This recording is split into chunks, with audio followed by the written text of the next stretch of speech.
Hello my honeys. So today I thought I'd start a new little series of just talking about influencers and beauty creators, beauty brands. I don't know where it's going to go yet, but we're going to see, okay? This is a mini dive as opposed to a deep dive, just whilst I'm putting the feelers out to see whether it's something that you'd be interested in seeing long term. If this is something you're interested in, then please do let me know in the comments. And let's crack on. Today's video, and the first of this series, we're going to be talking about Mikayla Noguiera. I know you know who she is, honey. I know you know. Who is Mikayla Noguiera? Who is she? Unless you've been living under a rock, you should know who she is. Over the last few years, she has absolutely dominated TikTok specifically, and just the internet in general. From Mascaragate or Lashgate, as many people refer to it as, she has become notorious in the beauty industry for her catfishing and her wild antics. Catfishing, heavy editing and controversial ways. Mikayla was born on the 13th of June 1998, so that makes her 27 years old, like me. She said from the age of 10 she was always interested in the Avon MLM side of things. Obviously back then it wasn't an MLM. It wasn't a clear MLM. If you don't know what an MLM is, it is basically a pyramid scheme. Nothing good comes of it. We are not here for them. It is for very selfish people. And the only way you can be at the top is by stepping on everyone else in your way. To be successful in something like an MLM, you do have to be very ruthless. People who choose this form of work are usually very unethical and don't really care about hurting people on the way. With that being said, that is exactly how Mikayla first started her beauty journey. She was introduced to Avon products at the age of 10, and from there it was a massive passion for makeup. But she didn't really get her big break until 2020, which was coronavirus times. We don't want to talk about it. We're not going to talk about it. She really started to make a name for herself on TikTok, doing these incredible transformations and what some people would call catfishing. In 2020, she rose to fame with her amazing transitions and transformations. She really took the meaning of catfish to a whole new level. And this isn't to say that she's ugly in any way. She's beautiful. She's absolutely stunning.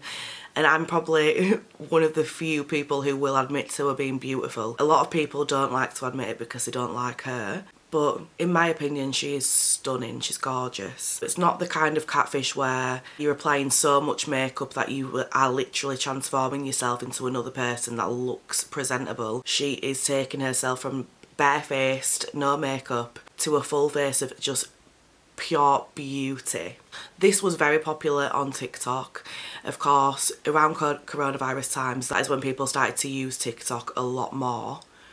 I believe it was called Musical.ly before, and then throughout the last 5 years, we know TikTok for what it is to be now.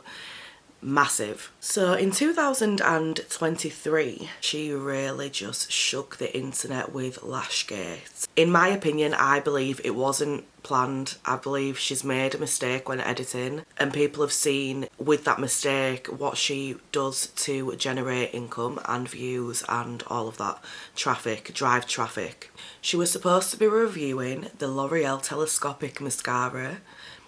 In this video, she edited part of it out, applied some eyelashes, and then it cut back to her applying the mascara still, but there was a clear difference. She'd applied lashes. The reason I think she did this is not to be deceptive completely. I believe she's done this as a way to try and drive engagement, revenue, income, all of that.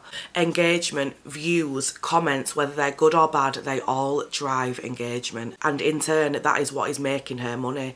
So I believe the reason for her doing that is to make more money. Of course, it was a stupid thing to do. And at first glance, it does look like she's being deceptive deliberately. I think she's very clever. I think she's calculated, and she is very strategic in what she's doing. Mikayla knows, as do we, that no matter what kind of engagement you're getting that is good in terms of how the algorithm is viewing your work. So by her deliberately doing things that she knows are going to annoy people, rage baiting we call it, or just any kind of content that gets people talking, she knows that the algorithm is then going to push her videos out to more people, which is going to make her more money. I think that was the first big issue that everyone had in terms of like Mikayla and the way she does things. But as time went on, there were just little things here and there that were just adding to everyone's already tarnished view of her. Another thing being the heavy filtering she does, the heavy editing she does. That is all fine. We now live in a world where it is okay to be doing editing. It is fine to do whatever you want to do with your content and your photos and your videos. But to be using heavy editing and literally editing yourself and filtering yourself into a completely different person when you're advertising something to do with your appearance, I don't think that's ethical. I don't think that's right. And more importantly, you are not showing the product in the right light. Say you're using a primer that someone sent you, like Laura Mercier or NARS or someone. When you apply that product, you should be able to see the effect that it's having on your skin. You should be able to see a difference, and you should be able to see every little detail about it. If you are editing or using filters to the point where it's altering, where you can't see what it does in real life because it's so heavily edited, does your own brain not tell you that's a no-go? Does it not tell you that's not going to work and that's not in the best interest of your audience? And more importantly, you're lying to your audience. Like, imagine this, you've worked so long and so hard to build that following and build that community, and it's a community that you love and appreciate because you feel like you've got something to give, and you've got all this knowledge and experience, just to ruin it with one video. Just to ruin it.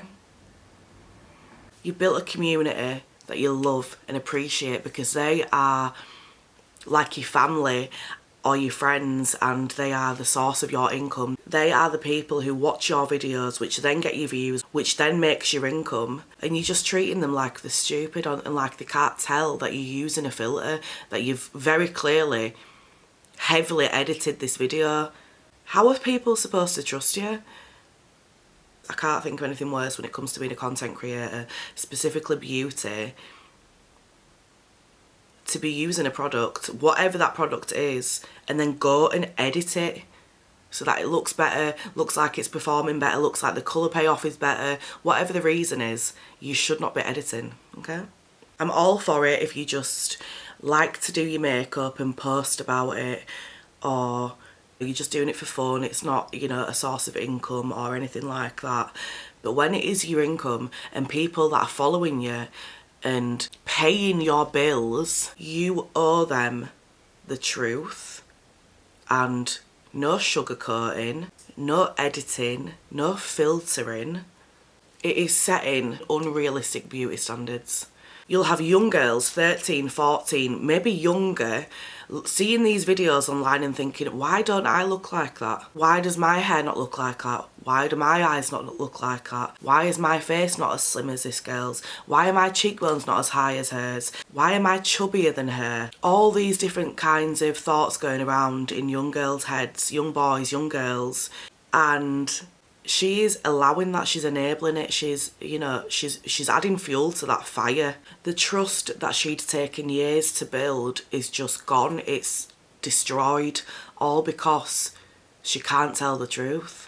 And it isn't just that, it's the undisclosed ads, the shouting through the screen telling you need to buy these things, the bragging online that she spent about £300,000 on one shopping haul, launching her own beauty line that she doesn't even really know what it does herself. Is it skincare? Is it skin prep? Does she know herself? How much of that company does she actually own? Now for me, if I was earning the amount that she is earning, I would not be so desperate for the likes and the engagement and the more money from every avenue that she's got open. Lying, the overuse of filters and editing, the fake accent. But one thing she should know as both a brand owner and a content creator is that FTC take their guidelines seriously, okay?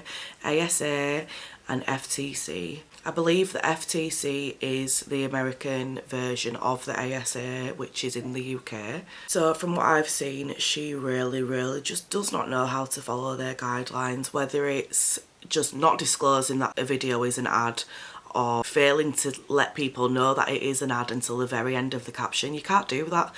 That is being deceptive. People need to know from the get-go that it is an ad. That is very important. And it's also very important that you comply with the FTC guidelines, ASA guidelines, wherever you are in the world. You need to comply with them. If you don't, you've got no future in content creation because you're going to get fined. You're going to get worse than that maybe.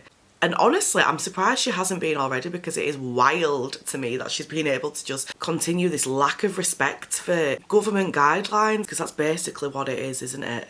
Even me as a content creator on Instagram and now YouTube and TikTok, where I remember to post, you have to follow certain rules. If you're posting something that clearly is an ad, or even if it's not clear that it's an ad, if it is, and you're saying that it isn't, or you're not disclosing that it is, you're going to find yourself in deep shit, and rightfully so. It's so important.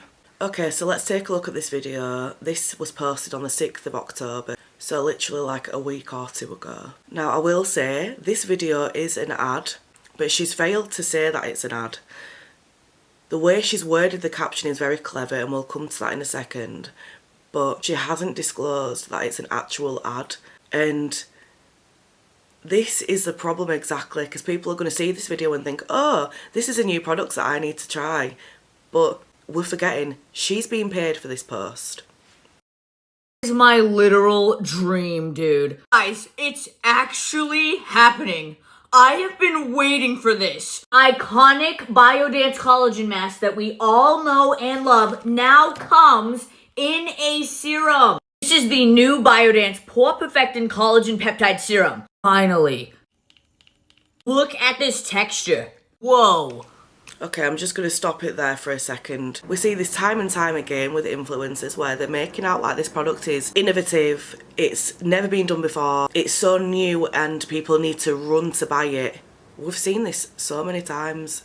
We've seen this sticky, you know, tacky texture in skincare for a while now. It is nothing special, it is nothing new. It is just a way of driving traffic and engagement to her videos. Oh my god, it feels amazing. Okay, skin. Not only is this going to leave your skin looking and feeling amazing, it contains 10 added peptides that's going to leave your skin glowier, plumper, smoother, and your pores looking more blurred. This is clinically proven to tighten your pores in just 7 days. You can literally get this bundle with the masks and the serum for $27. That's up to 34% off. These masks have proven time and time again to be incredible for my skin, and now that I have the serum with it, oh bitch, my skin is gonna be insufferable in the best way. Y'all know I love me some glass skin. Now, honey, if you have just applied some serum, your skin is gonna look glassy because you've got a shitload of serum on. Despite all of this, I have to admit I do like her. I think she's very clever and strategic in the way she has built her online presence, and it's just a shame she has to do so much with it, with the editing and the filtering, because she really could be a lot bigger and a lot more successful, a lot more likeable, more importantly, than she is now if she just stayed true to herself. She's such a likeable person. She doesn't need to be doing all this extra stuff. But that's just my opinion. If there are any celebrities, influencers, anyone in particular you would like me to do a video on, then please let me know in the comments, because your girl is in her deep dive era. As always, don't forget to like and subscribe if this channel is your vibe. Love you. Bye. Mwah.